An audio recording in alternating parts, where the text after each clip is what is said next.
ನಮ್ಮ ಪಕ್ಷದ ಮುಖಂಡರು, ನನ್ನ ಆತ್ಮೀಯಾದಂಥ ಅಪೋಲೋ ಚಂದ್ರಶೇಖರ್ ಅವರೇ, ಇನ್ನೊಬ್ಬರು ನಮ್ಮ ಪಕ್ಷದ ಮುಖಂಡರು KMDC ಚೇರ್ಮನ್ ಆದಂಥ DK ಅಲ್ತಾಫ್ ಖಾನ್ ಅವರೇ, ಇನ್ನೊಬ್ಬರು ನಮ್ಮ ಪಕ್ಷದ ಮುಖಂಡರಾದಂಥ DC ರಮೇಶ್ ಅವರೇ, ಮಾಜಿ ಮಹಾನಗರ ಪಾಲಿಕೆ ಸದಸ್ಯರಾದ ನಮ್ಮ ಅಕ್ಕಾದಂಥ ಕೋಕಿಲ ಚಂದ್ರಶೇಖರ್ ಅವರೇ, ನಮ್ಮ ಪಕ್ಷದ ಮುಖಂಡರಾದಂಥ ಶಕೀಲ್ ನವಾಜ್ ಅವರೇ, ಆತ್ಮೀಯ ಸ್ನೇಹಿತರಾದಂಥ ಮಹಾವೀರ್ ಮೆಹ್ತಾ ಅವರೇ, ಗೌತಮ್ ಅವರೇ, ರಾಜು ಚಂದ್ರಶೇಖರ್ ಅವರೇ, ಗೌಸಿ ಅವರೇ, ಸುರೇಶ್ ಅವರೇ, ರಿಜ್ವಾನ್ ಅವರೇ, ರವಿ ಅವರೇ, ವೇದಿಕೆ ಮೇಲೆ ಆಸೀನಿರುವ ಎಲ್ಲ ಆತ್ಮೀಯರಿದೆ, ಎಲ್ಲ ಕನ್ನಡ ಅಭಿಮಾನಿಗಳೇ, ಮಧ್ಯಾಗಿ ತಮಗೆ ಕನ್ನಡ ರಾಜ್ಯೋತ್ಸವದ ಆರ್ಥಿಕ ಶುಭಾಶಯವನ್ನು ಕೋರಕ್ಕೆ ಬಯಸ್ತಾ ಇದ್ದೀನಿ. ಪ್ರತಿ ವರ್ಷ ತಮಗೆಲ್ಲ ಗೊತ್ತೇ ಇದ್ದಂಗೆ ಭಾಳ ವರ್ಷದಿಂದ ಅಪೋಲೋ ಚಂದ್ರಶೇಖರ್ ಅವರು ಕುಟುಂಬದವರು ಭಾಳ ವರ್ಷದಿಂದ ಕನ್ನಡ ರಾಜ್ಯೋತ್ಸವ 1ನೇ ತಾರೀಕೆ ಆಚರಿಸ್ಕೊಂಡು ಬರ್ತಾ ಇರೋದು ತಮಗೆಲ್ಲ ಗೊತ್ತಿರೋದೇ ವಿಚಾರ. 1ನೇ ತಾರೀಕು ಮಾಡಿದ್ದಾರೆ ಕಾರ್ಯಕ್ರಮ, ಬೆಳಗ್ಗೆ ಕಾರ್ಯಕ್ರಮ ಮಾಡಿದ್ದಾರೆ, ಸಂಜೆ ಕಾರ್ಯಕ್ರಮನ ಭಾಳ ವರ್ಷದಿಂದ ಅಪೋಲೋ ಅಣ್ಣ ಹಮ್ಮಿಕೊಂಡು ಬರ್ತಾ ಇದ್ದಾರೆ. ಕಾರಣ ಅಂದರೆ ಇವತ್ತು 22ನೇ ತಾರೀಕಿಗೆ ನಾವು ಕನ್ನಡದ ರಾಜ್ಯೋತ್ಸವನ ಇವತ್ತು 22ನೇ ತಾರೀಕು ಆಚರಿಸೋಕ್ಕೆ ಕಾರಣ ಅಂದರೆ ಅದು ನನ್ನಿಂದ ಅಂತ ಹೇಳಕ್ಕೆ ಬಯಸ್ತಿದ್ದೀನಿ. ಕಾರಣ ಅಂದರೆ ನನ್ನ ಜಿಲ್ಲಾ ಉಸ್ತುವಾರಿ ಮಂತ್ರಿ ವಿಜಯನಗರ ಇದ್ದಿದ್ದ ಕಾರಣಕ್ಕೆ ನಾನು ಕನ್ನಡದ ರಾಜ್ಯೋತ್ಸವ ಫ್ಲ್ಯಾಗನ್ನು ಹಾಕಿ ನಾನೇ ಮಾಡಬೇಕು, ಜಿಲ್ಲಾ ಉಸ್ತುವಾರಿ ಮಂತ್ರಿನ ಮಾಡಬೇಕಾಗ್ತದೆ. ಹಾಗಾಗಿ ಅಪೋಲೋನ ಕೇಳಿಕೊಂಡೆ, ನೀವು ಪ್ರತಿ ವರ್ಷ ನೀವು ಮಾಡೋದು ಆ ಕಾರ್ಯಕ್ರಮನ ನೀವು ಮಾಡ್ಕೊಳ್ಳಿ, ನೀವು ನಾನು ಬರೋಕ್ಕಾಗಲ್ಲ ಅಂದರೆ ಇಲ್ಲ ಅಣ್ಣ ನೀವೇ ಬರಬೇಕಂತ ಹೇಳ್ಬಿಟ್ಟು ಈ ಕಾರ್ಯಕ್ರಮ 22ನೇ ತಾರೀಕು ನಿಗದಿ ಮಾಡಿದ್ವಿ. ಮೊನ್ನೆ 3-4 ದಿನ ಹಿಂದೆ ನಾನೇ ಸೋಮವಾರ ಅಪೋಲೋನ ಕಳಿಸ್ಕೊಂಡೆ, ಅಣ್ಣ 22ನೇ ತಾರೀಕು ಕಾರ್ಯಕ್ರಮ ಇದೆಯಲ್ಲ ಅಂದಕ್ಕೆ, ಇಲ್ಲ ಈ ವರ್ಷ ಆಯ್ತನ ಮಾಡಿಬಿಟ್ಟಿದ್ದೀವಿ, ಜೋರಾಗಿ ಮಾಡಿದ್ದೀವಿ, ಅಂದರೆ ಈ ಕಾರ್ಯಕ್ರಮ ಮಾಡಬಾರ್ದು, ಬರೋ ವರ್ಷ ಮಾಡುವಂದರು. ಇಲ್ಲ ಪ್ರತಿ ವರ್ಷ ನಾವು ಕಾರ್ಯಕ್ರಮನ ಹಮ್ಮಿಕೊಂಡಿದ್ರೆ ಈ ಕಾರ್ಯಕ್ರಮ ಮಾಡಲೇಬೇಕಂತ ಹೇಳ್ಬಿಟ್ಟು ನಾನು ಒತ್ತಡ ಮಾಡಿ ಅಪೋಲೋ ಚಂದ್ರಶೇಖರ್ ನನಗೆ ಈ ಕಾರ್ಯಕ್ರಮ ಮಾಡಿದ್ದು ಭಾಳ ಅದ್ಧೂರಿಯಾಗಿ ಕಾರ್ಯಕ್ರಮ ಮಾಡಿದ್ದಾರೆ. ನಮ್ಮ ಹೃದಯದಿಂದ ಧನ್ಯವಾದಗಳು ಸಲ್ಲಿಸ್ತೀನಿ. ನನಗೆಲ್ಲ ಗೊತ್ತೇ ಇದ್ದಂಗೆ ಕನ್ನಡ ರಾಜ್ಯೋತ್ಸವ ಅಂದರೆ ನಮಗೆಲ್ಲ ಒಂಥರ ನಾಡು ಹಬ್ಬ ಇದ್ದಂಗೆ. ನಮಗೆಲ್ಲ ಸಮಾಜದವ್ರಿಗೆ ಅವ್ರವ್ರಂಥ ಹಬ್ಬಗಳು ಬರ್ತದೆ. ಯಾವ ಹಬ್ಬ ಬಂದರೂ ನಾವು 2-3 ದಿನವೇ ಆಚರಿಸೋದು, 2-3 ದಿನ ಬಿಟ್ಟು ಯಾವ ಹಬ್ಬನೂ ನಾವು ಆಚರಿಸಲ್ಲ. ಅಂದರೆ ಕನ್ನಡ ರಾಜ್ಯೋತ್ಸವ ಹಬ್ಬ ಅಂದರೆ ಹಿಂಗೆ ನಾಡಪ್ಪ ಅಂದರೆ 12 ತಿಂಗಳಲ್ಲಿ 11 ತಿಂಗಳು ಯಾವುದಾರ ಹಬ್ಬ ಆಚರಿಸ್ತೀವಿ ಅಂದರೆ ಅದು ಕರ್ನಾಟಕ ರಾಜ್ಯೋತ್ಸವ ಅಂತ ಹೇಳಕ್ಕೆ ಬಯಸ್ತಾ ಇದ್ದೀನಿ. ಅದ್ರ ಜೊತೆಯಲ್ಲಿ ಇತ್ತೀಚೆಗೆ ನಾನು ಸೋಷಿಯಲ್ ಮೀಡಿಯಾ ನೋಡ್ತಾ ಇದ್ದೀನಿ, ಭಾಳಷ್ಟು ಕಡೆ ನಮ್ಮ ಬೆಂಗಳೂರು ಸಿಟಿಯಲ್ಲಿ ಭಾಳಷ್ಟು ಕಡೆ ನಾರ್ತ್ ಅವ್ರು ಬಂದು ಬೆಂಗಳೂರಲ್ಲಿ ಸೆಟ್ಲ್ ಆಗಿದ್ದಾರೆ. 15-20 ವರ್ಷದಿಂದ ಭಾಳ ವರ್ಷದಿಂದ ಬಂದು ಇಲ್ಲಿ ಸೆಟ್ಲ್ ಆಗಿದ್ದಾರೆ. ಅದಕ್ಕಿಂತ ಹೆಚ್ಚಾಗಿ ನಮ್ಮ ಚಾಮರಾಜಪೇಟೆ ಕ್ಷೇತ್ರದಲ್ಲಿ ಈ ವಾರ್ಡಲ್ಲಿ ಹೆಚ್ಚಿನ ಸಂಖ್ಯೆಯಲ್ಲಿ ಜೈನ್ ಸಮಾಜದವರು ಇವತ್ತು ಬಂದು ಚಾಮರಾಜಪೇಟೆಯಲ್ಲಿ ವಾಸ ಮಾಡ್ತಾ ಇದ್ದಾರೆ ಭಾಳ ವರ್ಷದಿಂದ. ಇತ್ತೀಚೆಗೆ ನಾನು ನೋಡ್ತಾ ಇದ್ದೀನಿ ಸೋಷಿಯಲ್ ಮೀಡಿಯಾದಲ್ಲಿ ಅವರು ಕರ್ನಾಟಕ ರಾಜ್ಯೋತ್ಸವ ಭಾಳ ಅದ್ಧೂರಿಯಾಗಿ ಆಚರಿಸ್ತಾ ಇದ್ದಾರೆ. ನಾವು ನೋಡಿರ್ಬೋದು ಸೋಷಿಯಲ್ ಮೀಡಿಯಾದಲ್ಲಿ. ಅಂದರೆ ಕರ್ನಾಟಕದ ಬಗ್ಗೆ ಅಷ್ಟು ಅಭಿಮಾನ. ಅವರು ರಾಜಸ್ಥಾನದಲ್ಲಿ ಇರ್ಬೋದು, ತಮಿಳುನಾಡಲ್ಲಿರ್ಬೋದು, ಬೇರೆ ಬೇರೆ ಕಡೆ ಇರ್ಬೋದು, ಅಂದರೆ ನಮ್ಮ ರಾಜ್ಯದಲ್ಲಿ ಆ ಪ್ರೀತಿ ಇದೆಯಲ್ಲ ಅಲ್ಲಿ ಎಲ್ಲೂ ಸಿಕ್ಕಕ್ಕೆ ಸಾಧ್ಯ ಇಲ್ಲ. ಹಾಗಾಗಿ ಅವರೆಲ್ಲ ಒಂದು ಕನ್ನಡ ರಾಜ್ಯೋತ್ಸವ ಇಡೀ ರಾಜ್ಯದಲ್ಲಿ ಆಚರಿಸ್ಕೊಂಡು ಬರ್ತಾ ಇದ್ದಾರೆ.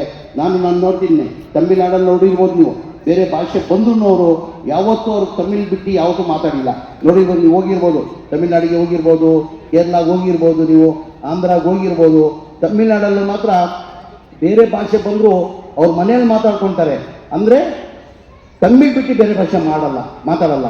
ಅದೇ ಥರ ನಾವು ಅಂದರೆ ಇದಕ್ಕೆ ಹೋಗಿ ಕೇರಳಾಗೆ ಹೋಗಿ, ನೀವು ಕೇರಳದಲ್ಲೂ ಮಲಯಾಳಂ ಬಿಟ್ಟು ಬೇರೆ ಭಾಷೆ ಮಾತಾಡಲ್ಲ. ಅದೇ ಥರ ನಾವು ಪದ್ಧತಿಯನ್ನು ಕರ್ನಾಟಕದಲ್ಲೂ ತರಲೇಬೇಕಾಗ್ತದೆ. ನಾನು ಜಿಲ್ಲಾ ಉಸ್ತುವಾರಿ ಮಂತ್ರಿಯಾಗಿ ನಾನು ಕರ್ನಾಟಕ ರಾಜ್ಯೋತ್ಸವ ಕಾರ್ಯಕ್ರಮ ಆದಮೇಲೆ ಯಾರೋ ಬಂದು ಇನ್ವೈಟ್ ಮಾಡಿದ್ರು ನನಗೆ, ಸರ್ ನಮ್ಮ ಸ್ಕೂಲಲ್ಲಿ ದೊಡ್ಡ ಮಟ್ಟದಲ್ಲಿ ಕರ್ನಾಟಕ ರಾಜ್ಯೋತ್ಸವ ಕಾರ್ಯಕ್ರಮ ಮಾಡ್ತಾ ಇದ್ದೀರಾ, ಮಕ್ಕಳು ಎಲ್ಲ ತಾವು ಬರಬೇಕಂತ ಭಾವಿಸ್ತಾ ಇದ್ದಾರೆ, ದಯಮಾಡಿ ಒಂದು 10 ನಿಮಿಷಕ್ಕೆ ತಾವು ಬಂದು ಹೋಗಬೇಕು, ವಿದ್ಯಾರ್ಥಿ ಮಕ್ಕಳು ತುಂಬ ಖುಷಿ ಪಡ್ತಾರಂತ ಬಂದು ಕೇಳ್ಕೊಂಡ್ರು. ಆಯ್ತು ನಡೀರಪ್ಪ ಅಂತ ಹೋಗ್ಬಿಟ್ಟು ಆ ಕಾರ್ಯಕ್ರಮ ಮಾಡೋದು ಅದ್ದೂರಿಯಾಗಿ ತುಂಬ ಚೆನ್ನಾಗಿ ಮಾಡಿದ್ರು. ಮಾತಾಡ್ತಾ ಕೊನೆ ಭಾಷಣದಲ್ಲಿ ಆ ಮೇಷ್ಟ್ರು, ಆ ಸ್ಕೂಲ್ ಮೇಷ್ಟ್ರು ಇದ್ದಾರಲ್ಲ, ಸರ್ ಇಷ್ಟೊತ್ತು ಮಾತಾಡಿದಾರ, ಹೆಚ್ಚಿನ ಸಂಖ್ಯೆಯಲ್ಲಿ ಇಲ್ಲಿ ಅಲ್ಪಸಂಖ್ಯಾತರಿದ್ದಾರೆ, ದಯಮಾಡಿ 2 ಹಿಂದಿದಲ್ಲಿ ಮಾತಾಡಿ ಸರ್ ಅಂತ ಕೇಳ್ಕೊಂಡ. ನಾನು ಹೇಳಿದೆ, ಸ್ವಾಮಿ ಇವತ್ತೊಂದು ದಿನ ಮಾತ್ರ ಕನ್ನಡ ರಾಜ್ಯೋತ್ಸವ ಕಣೋ, ಇವತ್ತು ಕನ್ನಡ ಬಿಟ್ಟು ಬೇರೆ ಮಾತೇ ಆಡ್ಕೊಡ್ದು. ಇವತ್ತು ನಮ್ಮ ಅಲ್ಪಸಂಖ್ಯಾತರ ಇಲಾಖೆಯಲ್ಲಿ ನಿಂತಿದ್ರೆ, ನಮ್ಮ ಅಲ್ಪಸಂಖ್ಯಾತರ ಇಲಾಖೆಯಲ್ಲಿ ನಿನ್ನ ಟೀಚರ್ ಆಗಿದ್ದರೆ ಇವತ್ತು ನಿನ್ನ ಸಸ್ಪೆಂಡ್ ಮಾಡ್ತಾ ಇದೆ, ನಿನ್ನ ಅದೃಷ್ಟ ಚೆನ್ನಾಗಿದೆ, ನೀನು ಪ್ರೈವೇಟ್ ಕಾಲೇಜಲ್ಲಿ ಕೆಲಸ ಮಾಡ್ತಾ ಇದೆಯಾ ಅಂತ. ಹಾಗಾಗಿ ನಾವು ಕನ್ನಡದ ಬಗ್ಗೆ ನಮಗೆಲ್ಲ ಅಭಿಮಾನ ಇರಲೇಬೇಕಾಗ್ತದೆ, ನಾವು ಮಾಡಲೇಬೇಕಾಗ್ತದೆ ಅಂತ ಹೇಳಿ ತಾವೆಲ್ಲ ಚಾಮರಾಜಪೇಟೆ ಮತದಾರರು ಇವತ್ತೇನು ಅಪೋಲೋ ಚಂದ್ರಶೇಖರ್ ಅವರು ಹೇಳಿದ್ರು, ಜಮೀರಣ್ಣ ಅವರು 3 ಖಾತೆ ಕೊಟ್ಟಿದ್ದಾರಂತ ಅಪೋಲೋ ಚಂದ್ರಶೇಖರ್ ಅವ್ರು ಭಾಷಣ ಮಾಡುವಾಗ ಹೇಳ್ತಾ ಇದ್ರು. ಅದಕ್ಕೆ ದೇವರಾದ್ಮೇಲೆ ಈ ಕೊಟ್ಟಿದ್ದ ಭಿಕ್ಷೆಯಿಂದ ನಾನು ಚಾಮರಾಜಪೇಟೆ ಗೆಲ್ಸಿದ್ದಕ್ಕೆ ಇವತ್ತು ಸಚಿವನಾಗಿ ನಿಮ್ಮ ಮುಂದೆ ನಾನು ನಿಂತಿದ್ದೀನಿ. ಇವತ್ತು 5 ಬಾರಿ ನನ್ನ MLA ಮಾಡಿದ್ದೀರಾ.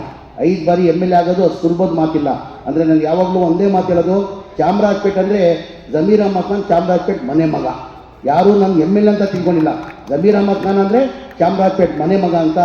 ಆ ಕಾರಣಕ್ಕೆ ನೀವೇನು ನನ್ನ ವಿಶ್ವಾಸದ ಮೇಲೆ ನನ್ನ 5 ಬಾರಿ MLA ಮಾಡಿ ನನಗೆ ಇವತ್ತು ನೀವು ಮತ ಹಾಕಿ ನಾನು ಗೆಲ್ಸಿದ್ದ ಕಾರಣಕ್ಕೆ ಇವತ್ತು ನಾನು ಸಚಿವನಾಗಿ ಸರ್ಕಾರದಲ್ಲಿ ಸೇವೆ ಸಲ್ಲಿಸೋಕ್ಕೆ ಒಂದು ಅವಕಾಶ ಮಾಡಿಕೊಟ್ಟಿರೋದು. ನೀವು ಭಿಕ್ಷೆ ಏನು ಮತ ಕೊಟ್ಟು ನನ್ನ ಗೆಲ್ಸಿದ್ರ ಆ ಕಾರಣಕ್ಕೆ ನಾನು ಇವತ್ತು ಸಚಿವನಾಗಿ ನಿಂತಿದ್ದೀನಿ. MLA ಅಂದರೆ ಸಚಿವನಾಗಿ ಗೆಲ್ಸ ಸಾಧ್ಯ? MLA ಮಾಡಿಬಿಡ್ತಾನೆ, ಅದು ಯಾರು? ನೀವುಗಳು ಮಾಡಿರೋದು. ನಿಮ್ಮ ಭಿಕ್ಷೆಯಿಂದ ಇವತ್ತು ಸಚಿವನಾಗಿ ನಾನು ಮುಂದೆ ನಿಂತಿದ್ದೀನಿ. ಆ ಕಾರಣಕ್ಕೆ ಎಲ್ಲೋ ಒಂದು ಕಡೆ ನಾನು ಎಲ್ಲನ ಒಂದು ತಪ್ಪು ಮಾಡಿದ್ರು ಅದೇನಾಗ್ತದೆ, ಜಮೀರ್ ಅಹಮದ್ ಖಾನ್ ಚಾಮರಾಜಪೇಟೆ MLA ಅಂತ ಬರ್ತದೆ.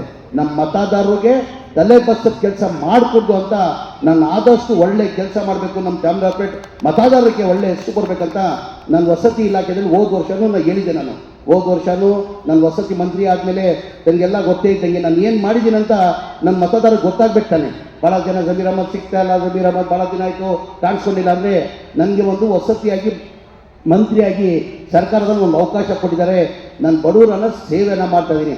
ಆ ಬಡವ್ರ ಸೇವೆ ಏನು ಮಾಡ್ತಾಯಿದ್ದೀನಿ ಅದು ನಿಮಗೆ ಅದು ಪುಣ್ಯವನ್ನು ನೀವು ಕಟ್ಕೊಳ್ತೀರಾ. ಏನಕ್ಕಂದರೆ ನೀವು ಗೆದ್ದಿದ್ದಕ್ಕೆ ಅವ್ರ ಸೇವೆ ಮಾಡೋಕ್ಕೆ ನನಗೆ ಅವಕಾಶ ಸಿಕ್ಕಿರೋದು. ನಮಗೆಲ್ಲ ಗೊತ್ತಿದ್ದು ಹೋದ ಭಾಷಣದಲ್ಲಿ ನಾನು ಹೇಳಿದೆ, ನಾನು 1,80,000 ಹಿಂದಿನ ಸರ್ಕಾರದಲ್ಲಿ ಸಿದ್ದರಾಮಯ್ಯ ಸಾಹೇಬರು ಮುಖ್ಯಮಂತ್ರಿ ಇರುವಾಗ 1,80,253 ಮನೆಗಳು ಸ್ಯಾಂಕ್ಷನ್ ಮಾಡಿದರು. 2014, 15, 16, 17, 18 ಸ್ಯಾಂಕ್ಷನ್ ಮಾಡಿದರು. ಅದಾದಮೇಲೆ ಸಮ್ಮಿಶ್ರ ಸರ್ಕಾರ ಬಂತು. ಅದಾದಮೇಲೆ BJP ಸರ್ಕಾರ 4 ವರ್ಷ ಇತ್ತು.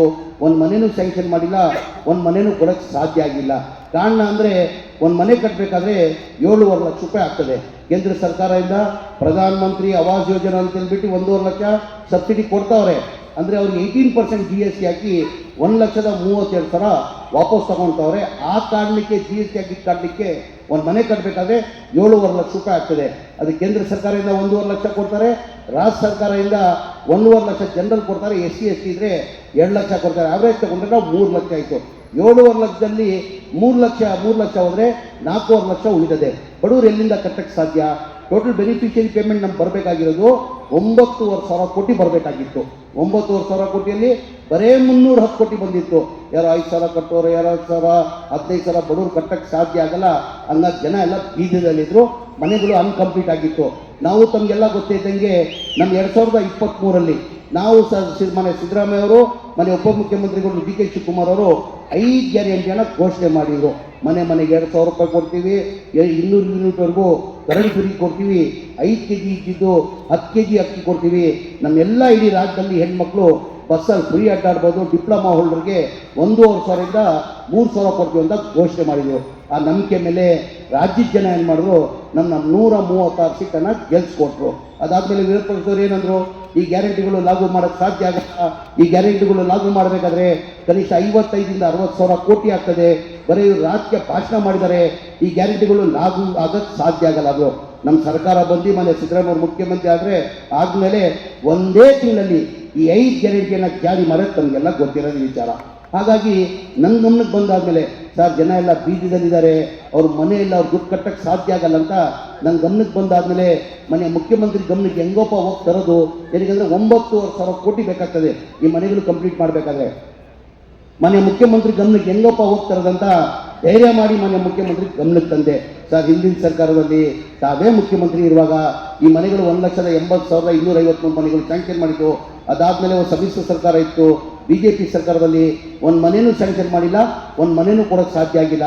ಜನ ದುಡ್ಡು ಕಟ್ಟಕ್ಕೆ ಸಾಧ್ಯ ಆಗಲ್ಲ ಸರ್, ನಾವೇ ಸರ್ಕಾರ ವತಿಯಿಂದ ನಾವು ದುಡ್ಡು ಕಟ್ಟಿ ಮನೆ ಕಟ್ಟಬೇಕಾಗ್ತದಂತ ಮನೆ ಮುಖ್ಯಮಂತ್ರಿ ಗಮನಕ್ಕೆ ತಂದೆ.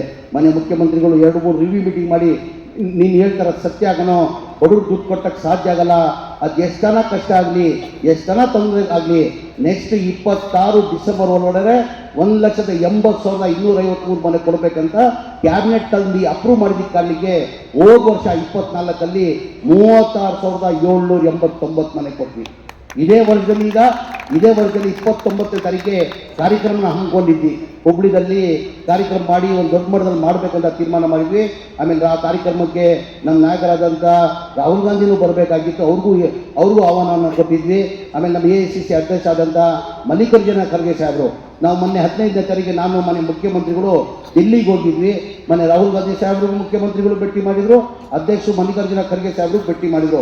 ಅವ್ರು ಏನಂದ್ರೆ ಇಂಥ ಒಳ್ಳೆ ಕಾರ್ಯಕ್ರಮ ಮಾಡ್ತಾ ಇದ್ದೀರಾ, ಏನಕ್ಕೆ ನವೆಂಬರ್ನಲ್ಲಿ ಮಾಡ್ತಾ ಇದ್ದೀರಾ, ಬರೋ ವರ್ಷ ಒಂದೇ ತಿಂಗಳಲ್ಲಿ ಬರ್ತದೆ, ಜನವರಿಯಲ್ಲಿ ಕಾರ್ಯಕ್ರಮ ಮಾಡಿ ಅಂತ ಹೇಳಿದ್ದಕ್ಕೆ ಬರೋ ತಿಂಗಳು ಜನವರಿಯಲ್ಲಿ 17ನೇ ತಾರೀಕಿಗೆ ಇನ್ನು 42,345 ಮನೆಗಳು ಕೊಡ್ತಾ ಇದ್ದೀವಿ.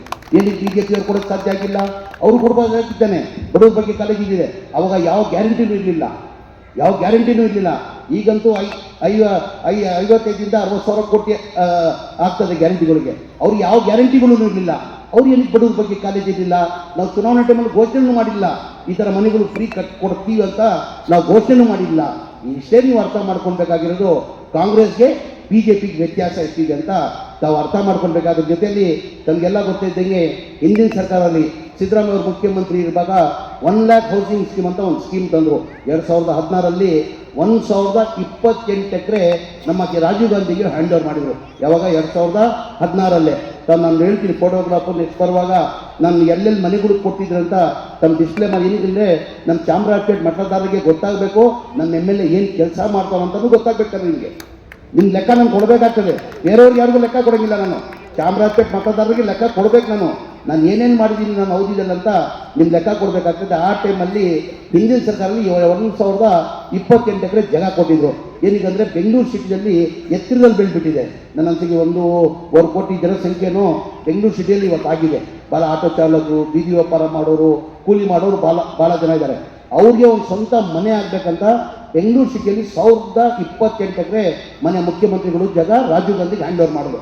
6 ಲಕ್ಷದಲ್ಲಿ ಅವ್ರ ಮನೆ ಕೊಡಬೇಕು ಅಂತ, 6 ಲಕ್ಷದಲ್ಲಿ ಅವ್ರ ಮನೆ ಕೊಡ್ಬೇಕಂತ ಹೇಳ್ಬಿಟ್ಟು ಘೋಷಣೆ ಮಾಡಿ ಗುದ್ಲಿ ಪೂಜೆನ ಮಾಡಿ 48 ಸಾವಿರಕ್ಕೆ ಟೆಂಡರ್ ಕರೆದು ಕೆಲಸನ ಶುರು ಮಾಡಿದರು. 6 ಲಕ್ಷ ಅಂದರೆ ಕೇಂದ್ರ ಸರ್ಕಾರದಿಂದ 1.5 ಲಕ್ಷ ಕೊಡ್ತಾರೆ, ರಾಜ್ಯ ಸರ್ಕಾರದಿಂದ 1.5 ಲಕ್ಷ, ಜನರಲ್ ಇದ್ರೆ 2 ಲಕ್ಷ ಕೊಡ್ತಾರೆ. ಅಂದರೆ 2.5 ಲಕ್ಷ ಕೊಟ್ಟರೆ ಅವ್ರಿಗೊಂದು ಸ್ವಂತ ಮನೆ ಆಗೋದು. ಆ ಕಾರಣಕ್ಕೆ ಆ ಸ್ಕೀಮನ್ನು ತಂದಿದ್ರು. ಅದಾದಮೇಲೆ 2018ರಲ್ಲಿ ನಮ್ಮ ಸರ್ಕಾರ ಬಂದಿಲ್ಲ, BJP ಸರ್ಕಾರ ಬಂತು. 2021ನಲ್ಲಿ BJP ಸರ್ಕಾರದಲ್ಲೇ ಬಸವರಾಜ ಬೊಮ್ಮಾಯಿ ಅವರು ಮುಖ್ಯಮಂತ್ರಿ ಆಗಿ ರಿವ್ಯೂ ಮೀಟಿಂಗ್ ಮಾಡಿಬಿಟ್ಟು ಏನು ಮನೆ ಸಿದ್ದರಾಮಯ್ಯ ಅವರು 6 ಲಕ್ಷ ನೀತಿ ಮಾಡಿದ್ರು, BJP ಅವರು ಬಸವರಾಜ ಬೊಮ್ಮಾಯಿ ಅವರು ಅದಕ್ಕೆ 11,20,000 ಮಾಡೋದು, ಈಕ್ವಲ್ ಟು ಡಬಲ್. ಈ ಬಡವರು ಎಲ್ಲಿಂದ ಕೊಂಡ್ಕೊಳ್ಳೋಕೆ ಸಾಧ್ಯ? ಅದು